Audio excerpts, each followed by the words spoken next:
agradeciendo su preferencia y su sintonía TN23, este sistema de noticias que cubre todo el territorio nacional, porque estamos en todo el país a través de los distintos sistemas de cable, y en la región central pues también estamos en el canal 23 UHF. Sean entonces bienvenidos tanto a TN23 como a esta franja. El rostro de la noticia. En 30 minutos son analizados los temas que nos interesan a los guatemaltecos, y el que hoy trataremos, es un tema mundial, el tema del medio ambiente, el tema del cambio climático, cómo nos está afectando, qué estamos haciendo nosotros los seres humanos en favor o en contra del mismo. Pues hoy muchas respuestas vamos a tener en los siguientes minutos, porque nos acompaña una experta internacional en esta temática, una experta que está en Guatemala por poco tiempo, dando a conocer algunos detalles sobre el cambio climático. Les presento entonces a la doctora Laura Facio de Canuto, quien es experta en ambiente y desarrollo sostenible de la misión permanente de Italia ante las Naciones Unidas. Bienvenida, doctora.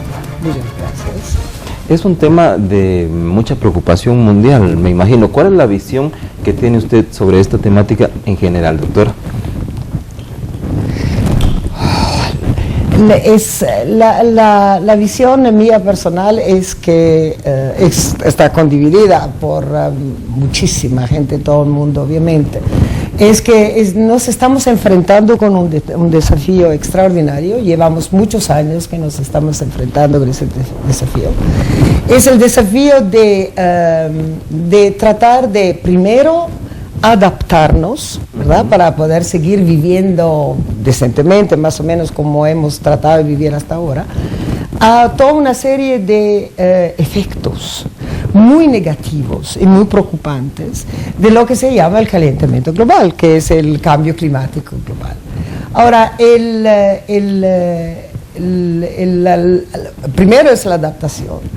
Pero el segundo, y más importante todavía, de adaptarse a los efectos negativos que ya tenemos, que son permanentes, es el tema de la reducción, ¿verdad?, de la reducción de las causas que son las causas del cambio climático.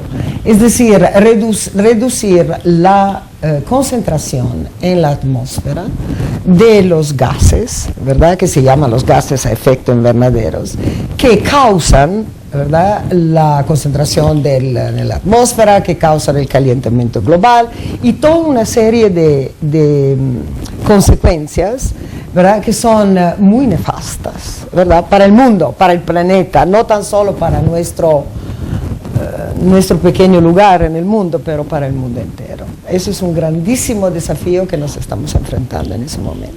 Hay países que lo están tomando con más seriedad, podríamos decirlo, que otros. En el caso suyo, quisiera que me comentara respecto a su cargo, porque es un cargo que en nuestros países no existe. ¿Cuál es la función que usted desarrolla? Bueno, yo desarrollo la función de representar mi gobierno en frente de las Naciones Unidas. La representación de mi gobierno es una función, la verdad, que se tiene que desarrollar como parte de la Comunidad Europea, ¿verdad? Porque la Comunidad Europea es un conjunto, se llama un conjunto regional económico, si usted quiere, pero es un conjunto regional que desde cuando se creó la Unión Europea siempre presenta la misma cara, siempre presenta la misma posición. Entonces, mi trabajo es primero trabajar con la Unión Europea para crear una posición conjunta, la posición común, que represente también los intereses de mi país, obviamente, para que la Unión Europea pueda presentar una cara común. Entonces es un trabajo dual, ¿verdad? Porque claro que adentro de la Unión Europea cada uno de los países que participan tienen que asegurar, ¿verdad?, que sus principios, sus pensamientos, sus posiciones sean respetadas, aceptadas, compartidas, ¿verdad?, con todos los demás. ¿Qué nos puede comentar usted sobre los convenios internacionales vigentes sobre este tema? ¿Cuáles son los más importantes y si hay alguno que sea muy reciente que a usted le llame la atención? Bueno, en la temática del medio ambiente, del cambio climático, etcétera, bueno, hay una serie de convenios importantísimos que surgieron, que nacieron después de la primera cumbre de la Tierra que se hizo en 1992 en Río de Janeiro. Como posiblemente algunos de ustedes saben, 20 años después, es decir, en el 2012, hicimos la segunda cumbre internacional de la Tierra, siempre en Río de Janeiro, así que hay como una continuidad. Pero cuando nos reunimos, todos los países del mundo, todos, nos reunimos en Río de Janeiro la primera vez, todos reconocimos, ¿verdad?, que estábamos viviendo precisamente, teníamos que jugar de ese desafío del que él estaba hablando anteriormente. Y que entonces se trataba de estar todos de acuerdo, empezando un proceso, ¿verdad?, de adaptación y también para corregir, ¿verdad?, los efectos negativos del fenómeno del cambio climático. Y entonces se crearon una serie de convenciones, le voy a mencionar las 3 más importantes, que es la Convención Marco de las Naciones Unidas para el Cambio Climático. El secretariato está en Alemania, en Bonn. Y luego la Convención para proteger, bueno, me acuerdo en inglés, así que mi traducción española me perdonan si no es perfecta, pero es la Convención Internacional para la Protección de la Biodiversidad. Y la tercera, que es una convención internacional para combatir la desertificación, ¿verdad?, en los países y sobre todo los países que más sufren el fenómeno de desertificación, que son los países africanos. Pero en los últimos 20 años ya hemos aprendido que la desertificación es una cosa muy común, es un problema global que no tan solo afecta muchísimo la vida de las personas en África, pero en otros países del mundo, en Guatemala, si no queremos ir demasiado lejos, ¿verdad?, para ver los efectos de la desertificación.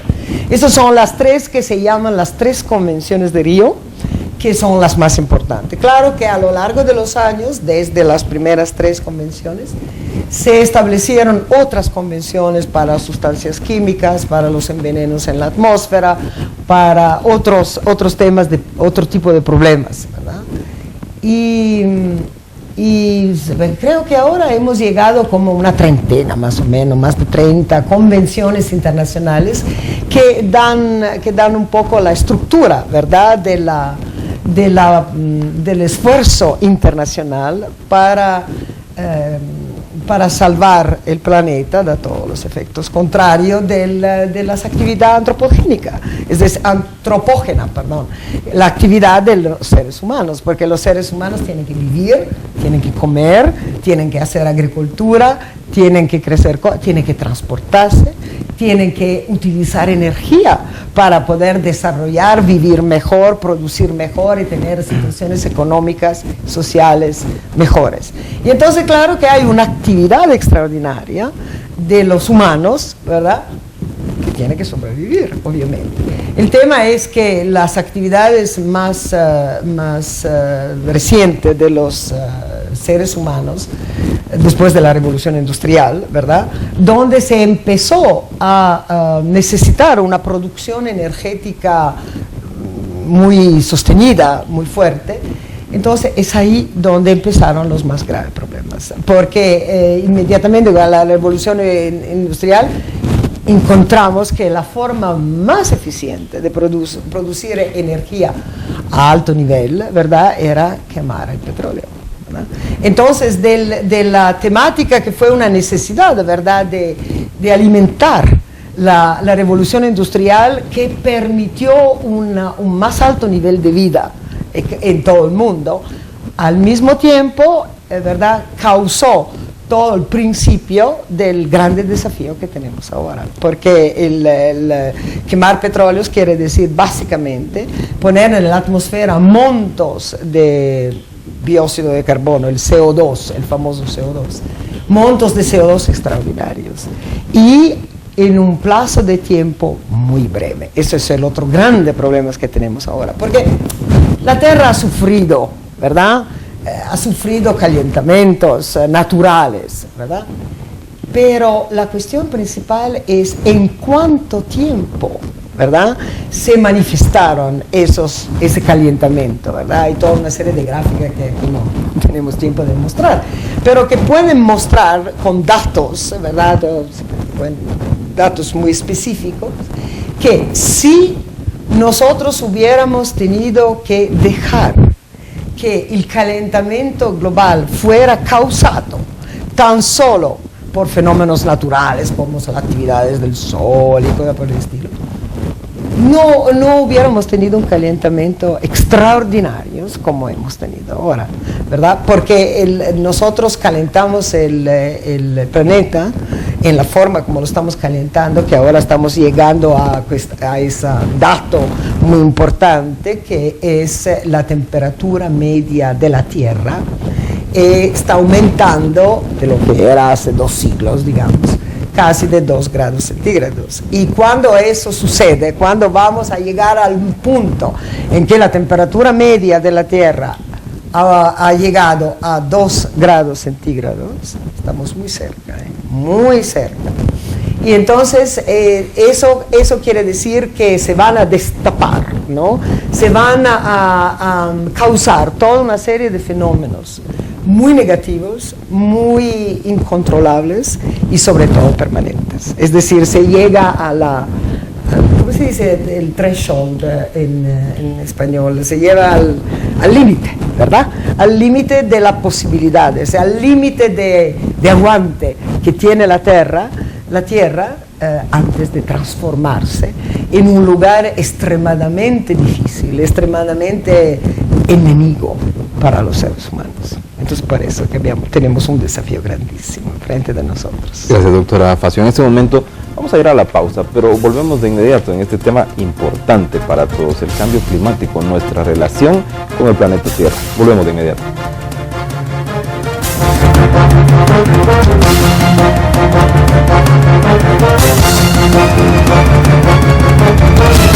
Clásicos. Te lo dije cantando, ay, te lo dije de frente. Tus recuerdos.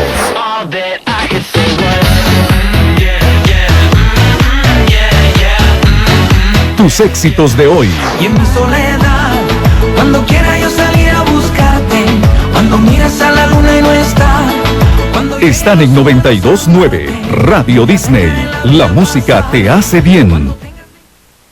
Si lo que buscas es estar informado, TN23, el primer canal noticioso con la mejor información del momento, con la mayor amplitud en noticias de Guatemala y el mundo. Periodistas de TN23 desplegados en diferentes puntos del país con unidades móviles, ampliando la información que usted necesita saber. TN23 es el canal con más emisiones noticiosas en Guatemala. Pregunte a su operador de cable en qué número tiene a TN23, el canal de información las 24 horas. TN23 está donde ocurre la noticia.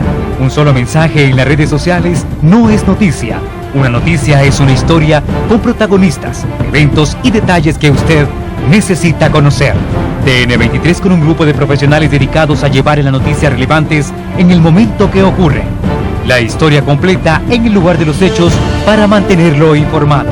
Porque una noticia no tiene horario. TN23, todo noticias, 24 horas.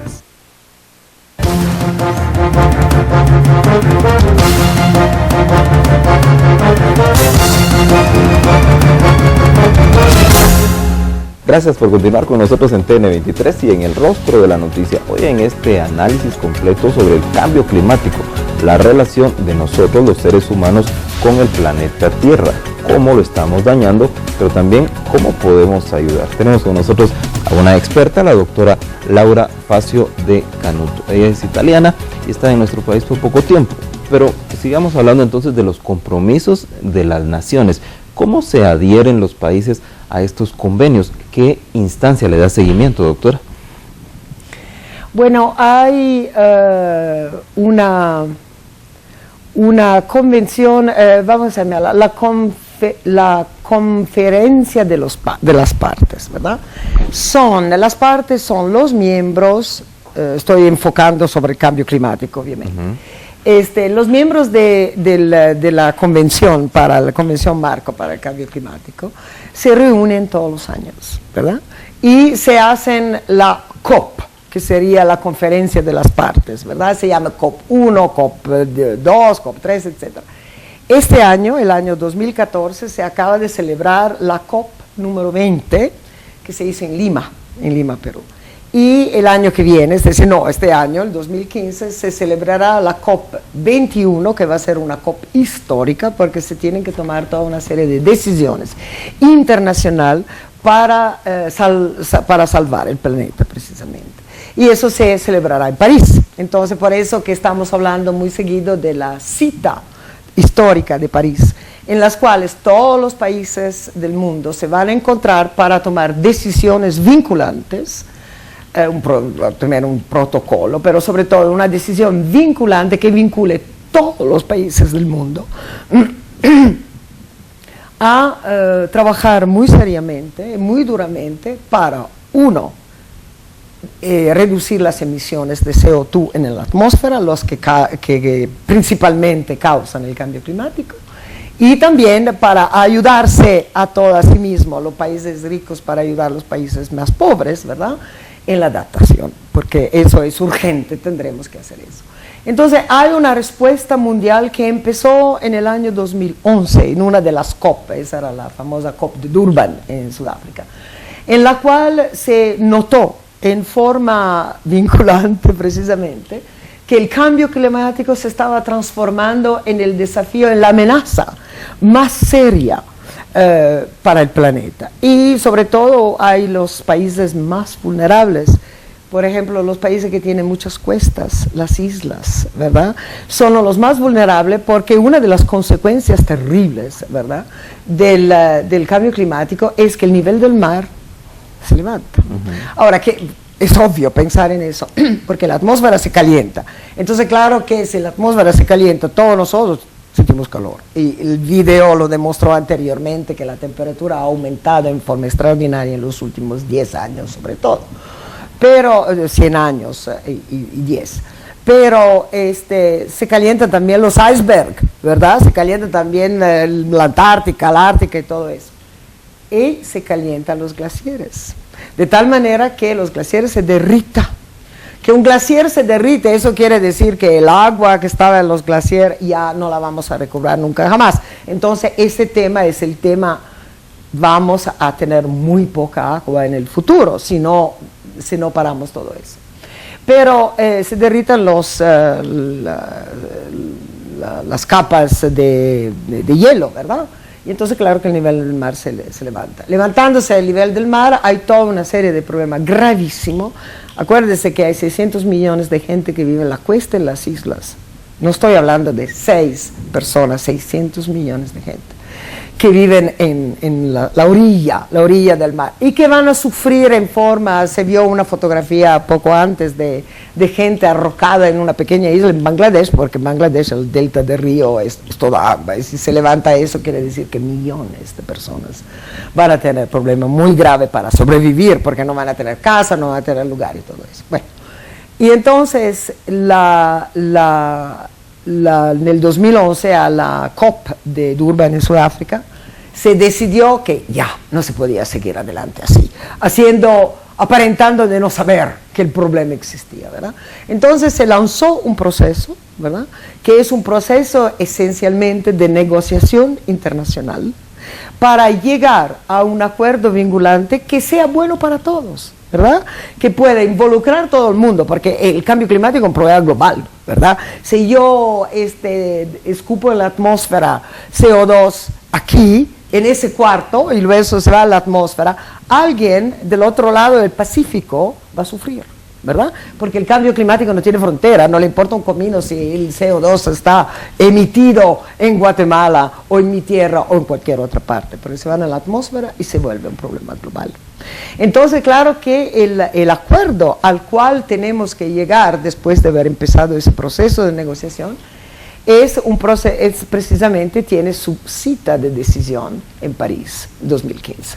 Entonces es muy importante, ¿verdad?, que todos los países del mundo, incluyendo Guatemala, que se preparen, ¿verdad?, se preparen muy bien para llegar al traguardo final, ¿verdad?, con una negociación buena, ¿verdad?, que permita al país Guatemala de hacer algo, ¿verdad?, verdaderamente algo importante para ayudar a todos los demás países a reducir las emisiones y adaptarse al cambio climático. Entonces, eso es una cita histórica, porque, como lo decía antes, es extremadamente importante que se tome una decisión vinculante ahora, en este momento, porque la ventana de oportunidad, como dicen los Estados Unidos, la ventana de oportunidad para tomar una decisión que pueda aportar algo, ¿verdad?, que pueda aportar alguna solución, no todas las soluciones, porque ya se llegó a proceso irreversible,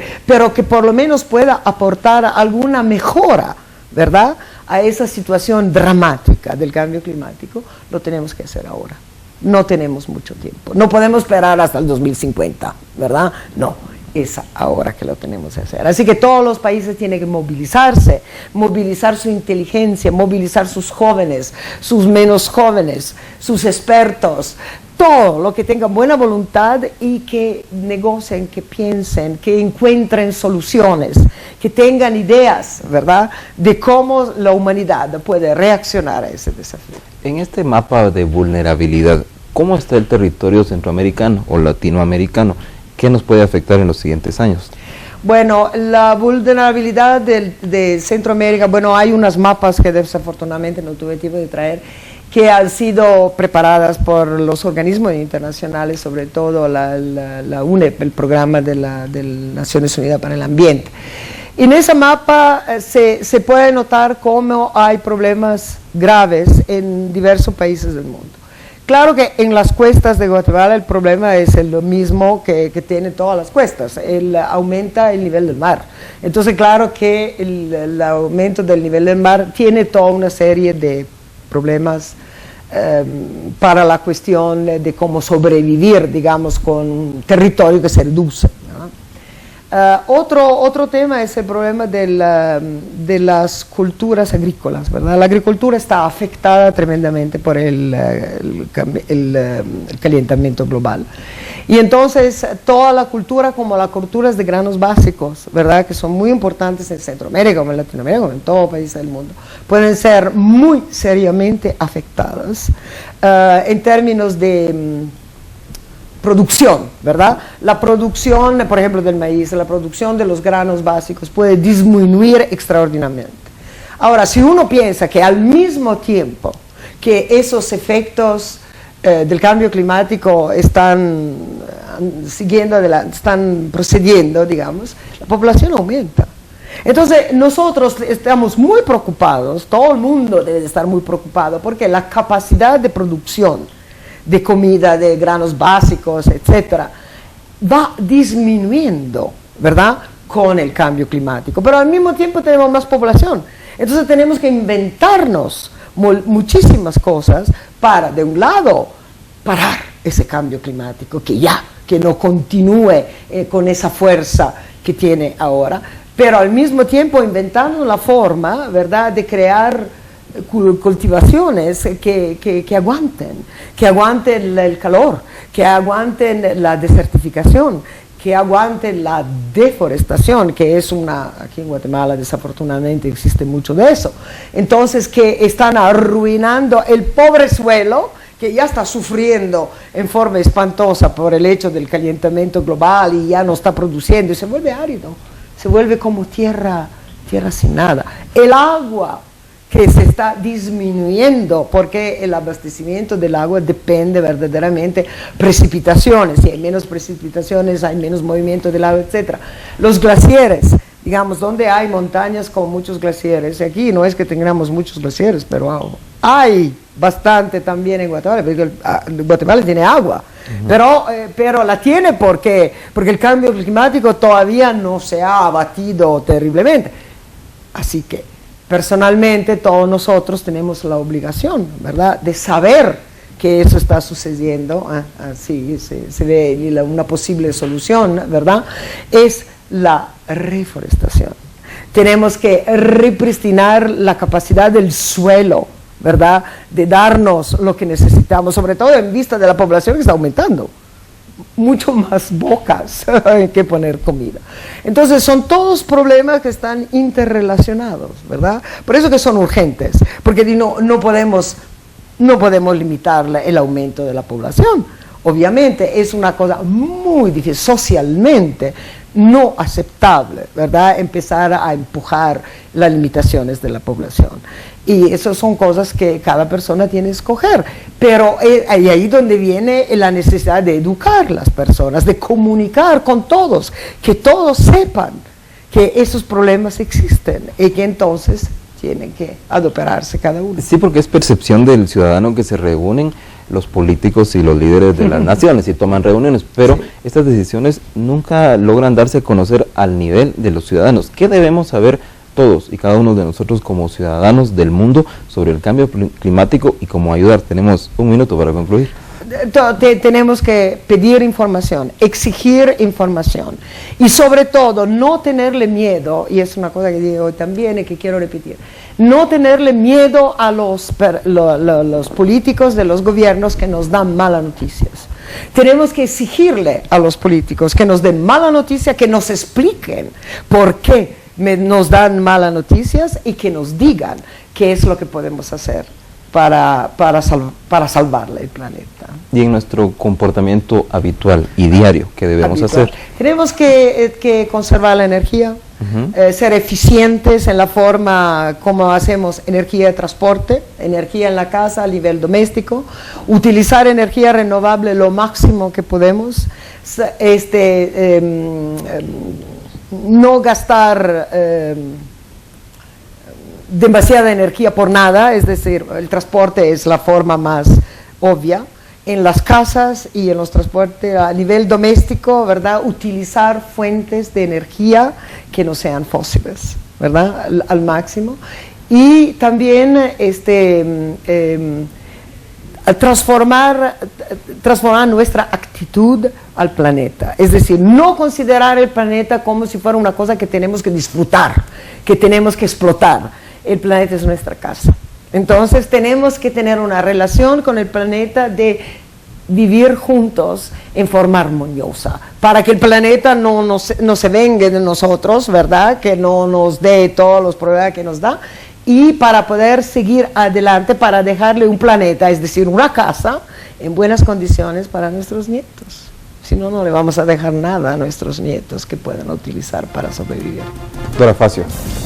Un placer. Gracias a ustedes por tomar esta parte de su tiempo para darnos a conocer entonces esta visión amplia, esta visión mundial que se tiene también sobre el cambio climático, sus consecuencias, especialmente lo que podamos hacer cada uno de nosotros en nuestra vida diaria. Como siempre, agradezco su preferencia, lo invito a quedarse aquí en TN23, vienen noticias y vienen programas que también le van a interesar mucho.